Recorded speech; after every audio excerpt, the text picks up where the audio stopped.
Magandang araw mga kapamilya, narito po ang mga kapanapanabik na ganap dito lamang po sa Sigabo.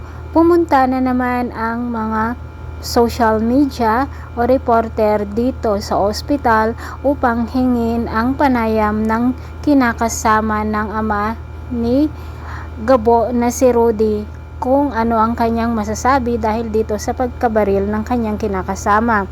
Umiiyak ito na sinabi na humihingi ng tulong dahil nga mahirap lamang sila at wala silang pera para sa pagpapaopera ng kanyang kinakasama na si Rudy. At nakita nga iyon ng isang lalaki na kung saan ay kursunada daw niya ito mula noong bata pa sila at nag-date nga sila sa isang bar mga kapamilya. Papatulan naman kaya ng babaeng ito ang lalaki.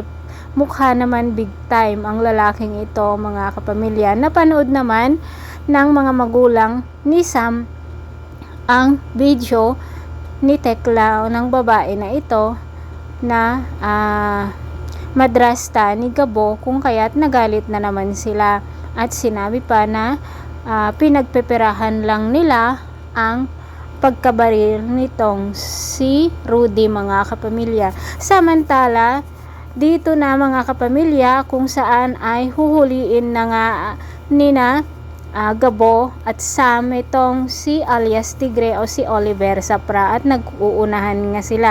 Sinabi nga ni Sam na itaas ang kanilang mga kamay at sumuko na sila kung kaya't na nagpaputok ng baril ang isang kasama nitong si Oliver at dito nga nagkaroon ng barilan dito mismo sa loob ng meeting place ni na Oliver at ang kanyang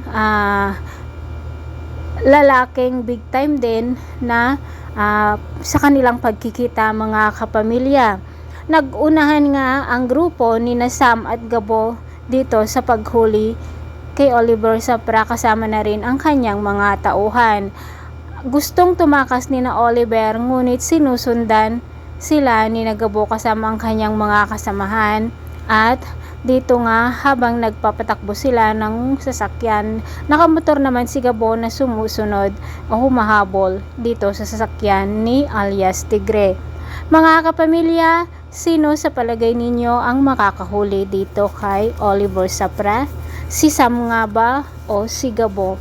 Pero siyempre kapag alam naman natin na mas magaling si Gabo dahil nga lalaki ito at talagang napakagaling niya dito sa pagkikipaglaban at siguradong siya ang magwawagi para makuha niya ang 100,000 at maipaopera ng nga niya ang kanyang ama na kasalukuyang nasa ospital pa rin dahil nga sa pagkabaril ni Django sa kanya.